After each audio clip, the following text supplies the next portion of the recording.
আমরা বাইক চালাই যারা, তারা তো নানাভাবেই বৈষম্য শিকার হচ্ছি, এবং কি এগুলোর নানা উদাহরণের মধ্যে আরেকটা বড় গুরুত্বপূর্ণ উদাহরণ হচ্ছে এলিভেটেড এক্সপ্রেসওয়ে। সে এলিভেটেড এক্সপ্রেসওয়েতে খরচ হয়েছে প্রায়, যতটুকু আমার খেয়াল আছে, 9,000 কোটি টাকা প্রায়। এখন কথা হলো, ঢাকা এলিভেটেড এক্সপ্রেসওয়েতে উঠলে অন্তরটা খাঁকা করে, মানে এমন অবস্থা যেখানে বাইক এলাও না, অথচ পুরা এক্সপ্রেসওয়েটাই প্রায় খালি চলে। আমি জানি না এগুলো কেন তৈরি করা হয়েছে এত পয়সা খরচ করে, শুধুমাত্র এয়ারপোর্ট থেকে শহরের ভিতরে ঢোকার জন্য ঢাকায়। এখনও এই এলিভেটেড এক্সপ্রেসওয়ের নিচে প্রচুর জ্যাম লাগছে। এই 9,000 কোটি কীভাবে এটা পোষাবে তারা? বাইকাররা সেখানে এলাও না, টু হুইলার এবং বাইকার্স।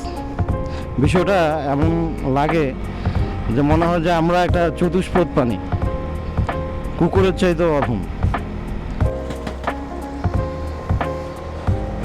কথা বলতে বলতে বাইজিদ লিঙ্ক রোডে চলে আসলাম। বাইজিদ লিঙ্ক রোড এটা আমার জন্য আসলে প্রথম, অন্যান্য বাইকার্সরা প্রায় যান। আমি চিটাং শহরের ভিতর দিয়ে যেতাম, ভাবলাম এটা দিয়ে যাই নাই আগে কখনো, তাই একটু যাই, একটা অভিজ্ঞতাও হইলো। এটা বলার কোনো অবকাশই নাই যে এটা কেমন জায়গা। ব্লগাররা অধিকাংশ এই রাস্তাটাই চুজ করেন, যতটুকু আমি ইউটিউবে দেখলাম। খুব চমৎকার একটা জায়গা।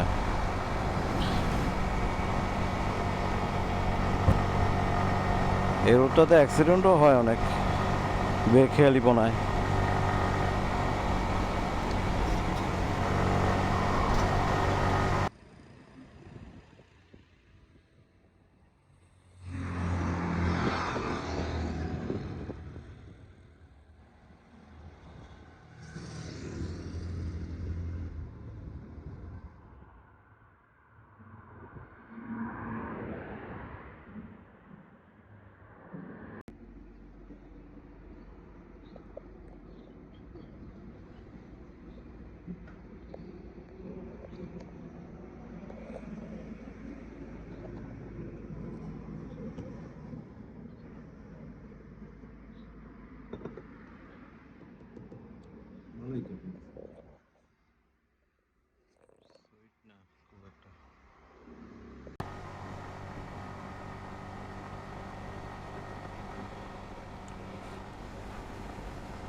শাহ আমানত শাহ ব্রিজ, আসলে এখানে এটা সবচেয়ে বেশি পরিচিত নতুন ব্রিজ হিসাবে। নতুন ব্রিজ বললেই অধিকাংশ মানুষ চিনে, যারা লোকালরা আছে। কাগজে কলমে হয়তো এটা আমানত শাহ ব্রিজ। এখানে আর দাঁড়াবো না, এগুলা দেখতে দেখতে অনেকটাই ভাজিয়া হয়ে গেছি আমরা সবাই। এখানে দাঁড়ানোর কিছুই নাই।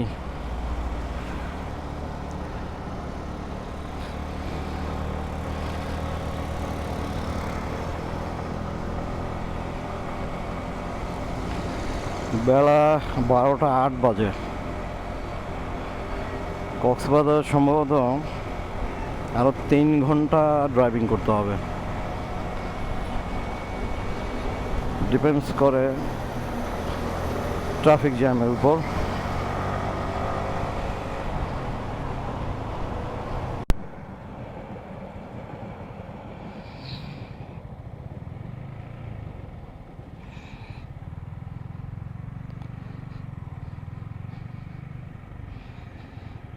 আমরা এখন কক্সবাজার রোডেই আছি, আর কিছুক্ষণ পরেই কক্সবাজারের যে গেটটা থাকে সেটা আমরা দেখতে পাবো ইনশাল্লাহ।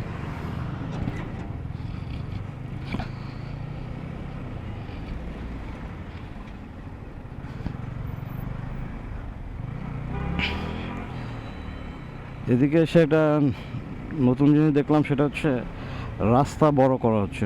এটা খুব ভালো সাইন। আরও ভালো হতো যদি এখানে ডিভাইডার ইউজ করা হতো, কারণ রাস্তা যতই বড় করা হোক ডিভাইডার না থাকলে সবসময় একটা অ্যাক্সিডেন্টের সম্ভাবনা থাকে বেশিরভাগ ক্ষেত্রে, বিশেষ করে এই ধরনের রোডে যেখানে বড় বড় গাড়ি চলে সেই ক্ষেত্রে ডিভাইডারটা খুবই প্রয়োজন, যা হাইওয়েতে ঢাকা চিটাগাং রোডে আছে সেরকম সেটা খুবই প্রয়োজন। দেখা যাক কি করে, বড় তো করছে দুই দিকেই, আশা করি তারা হয়তো ডিভাইডার কাজও শুরু করবেন। কক্সবাজার রোডে এই রেস্টুরেন্টটা আমার খুব পছন্দের, ফোর সিজনস, খুব এক্সপেন্সিভ। আশা করি বাড়ি ফেরার পথে এখানে দাঁড়াবো ইনশাল্লাহ।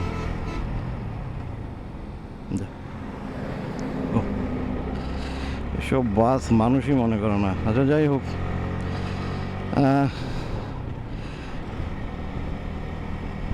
আমরা বাইক চালাই যারা, তারা তো নানাভাবেই বৈষম্য শিকার হচ্ছি, এবং কি এগুলোর নানা উদাহরণের মধ্যে আরেকটা বড় গুরুত্বপূর্ণ উদাহরণ হচ্ছে এলিভেটেড এক্সপ্রেসওয়ে ঢাকাতে যেটা নির্মাণ করা হলো বিগত সরকারের আমলে। সে এলিভেটেড এক্সপ্রেসওয়েতে খরচ হয়েছে প্রায়, যতটুকু আমার খেয়াল আছে, 9,000 কোটি টাকা প্রায়। আর সেই সময় এটা রাফলি অ্যাবাউট 19 থেকে 20 কিলোমিটার পর্যন্ত কমপ্লিট করা হয়েছিল, যার প্রায় 27% সরকার বহন করেছে, আর বাকিটা বেসরকারি কোম্পানি যারা এখন টোলের মাধ্যমে সেগুলো কালেক্ট করতেছে। এখন কথা হলো ঢাকা এলিভেটেড এক্সপ্রেসওয়েতে উঠলে অন্তরটা খাঁখা করে, মানে এমন অবস্থা যেখানে বাইক এলাও না, অথচ পুরো এক্সপ্রেসওয়েটাই প্রায় খালি চলে। দেখলে মনে হয় যে এখানে কিছু হাতি ঘোড়া বাঁদর শিয়াল ছেড়ে দেই, অ্যাটলিস্ট তারা এখানে খেয়ে পড়ে বাঁচবে। আমি জানি না এগুলো কেন তৈরি করা হয়েছে এত পয়সা খরচ করে, শুধুমাত্র এয়ারপোর্ট থেকে শহরের ভিতরে ঢোকার জন্য ঢাকায়। এখনও এই এলিভেটেড এক্সপ্রেসওয়ের নিচে প্রচুর জ্যাম লাগছে। ঢাকা উত্তরা যে রোড, এটা বাইপাস হিসাবে ব্যবহার করা হচ্ছে, সেখানে শুধুমাত্র বড় গাড়ি এলাও। এটা দিয়ে এই যে এক্সপেন্সটা, এটা কীভাবে রিকভার করবে? বাইকাররা সেখানে এলাও না, টু হুইলার এবং বাইকার্স। বিষয়টা এমন লাগে যে মনে হয় যে আমরা একটা চতুষ্পদ প্রাণী, কুকুরের চাইতেও অধম। অনেক বাসা বাড়িতে এমন আছে সাইনবোর্ড লাগানো হয়, নো ডগস আর অ্যালাউড, আর উই দ্য ডগস। আমরা কি সেই প্রাণীর অন্তর্ভুক্ত কিনা? তাই বানানো হয়েছে আমাদেরকে। এবং কিছুদিন আগে চিটাগংয়ের এলিভেটেড এক্সপ্রেসওয়েটাও চালু হলো। এটাতে প্রায় খরচ হয়েছে শুনলাম 4,500 কোটি টাকা। এখানেও বড় করে সাইনবোর্ডের মধ্যে যে সমস্ত গাড়ি অ্যালাও বা অ্যালাও না, তার মধ্যে উপরের স্তরে আছে টু হুইলার বা মোটর সাইকেল অ্যালাও না। এটা কী ধরনের আচরণ? এখানে যে সমস্ত গাড়ি উঠবে তারা কি একটা হায়ার সিসি মোটর বাইকের চাইতেও খুব উন্নত? এলিভেটেড এক্সপ্রেসওয়েতে মোটর সাইকেল উঠলেই কি এটা সমস্যা হয়ে যাবে? মোটর সাইকেলই কি শুধু অ্যাক্সিডেন্ট করে? তাহলে আপনারা সেরকমভাবে নিয়ন্ত্রণ করেন এটার উপরে, একটা নির্দিষ্ট জায়গায় তো সকলের জন্য এখানে কিছু নিয়ম করে দেন, স্পিড লিমিট, কে কোন লেনে চলবে, কীভাবে চলবে।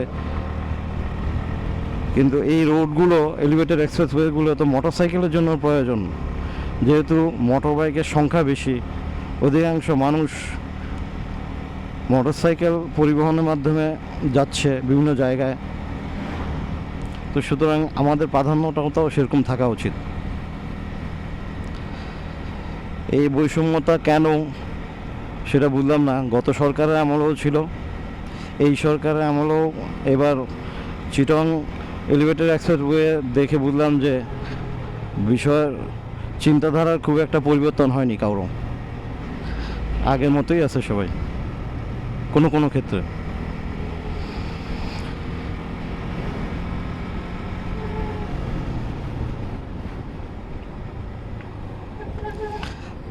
তাই বলি, এই যে একটা লরি উল্টে পড়ছে, স্যাড থিংস। এখন এটা মোটর সাইকেল হইলে হয়তো সবাই এটা অন্যভাবে নিত।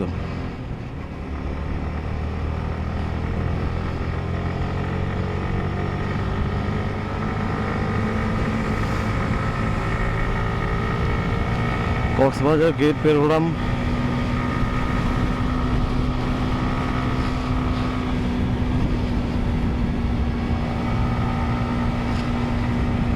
আমাদের ভিতরে আসলে এই মেন্টালিটিগুলো চেঞ্জ করা উচিত।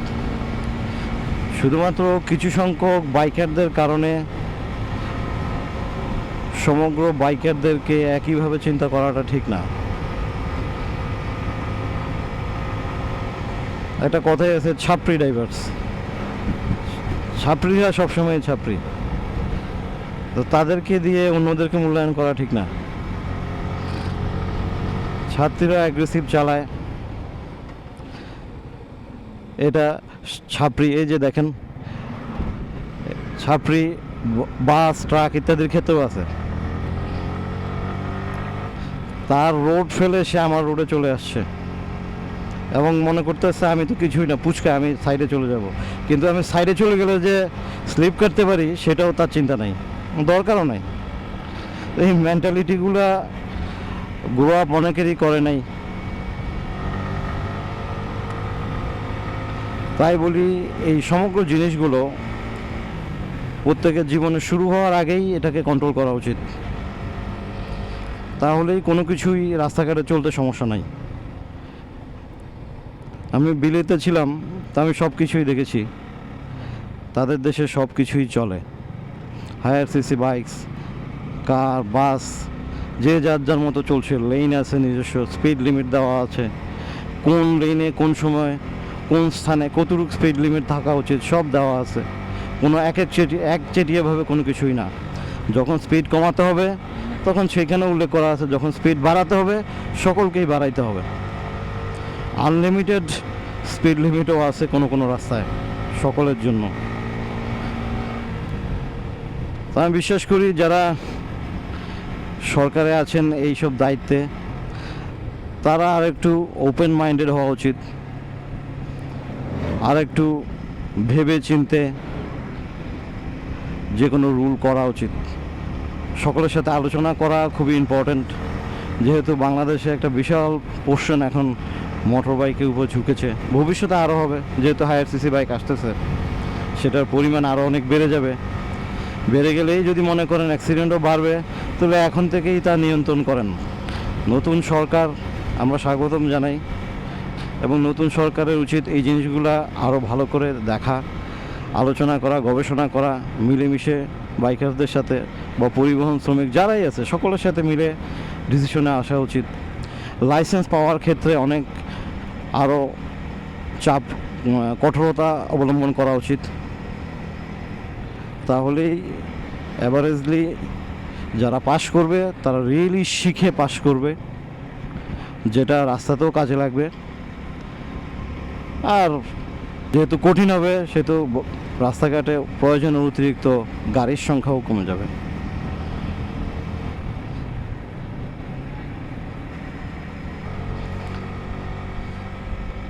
চলতে চলতে প্রায় ঘনিয়ে আসলাম আমরা।